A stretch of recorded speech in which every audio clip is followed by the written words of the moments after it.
বিসমিল্লাহির রহমানির রহিম।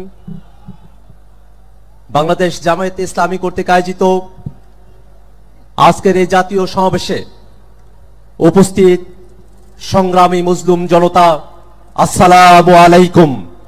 শুধু ক্ষমতার পালাবদলের জন্য 24-এর অভ্যুত্থান হয় নাই, ক্ষমতার ভারসাম্য নিশ্চিত করে নতুন গণতান্ত্রিক বাংলাদেশ বিনির্মাণের জন্য 24-এর অভ্যুত্থানে আমরা অংশ নিয়েছিলাম।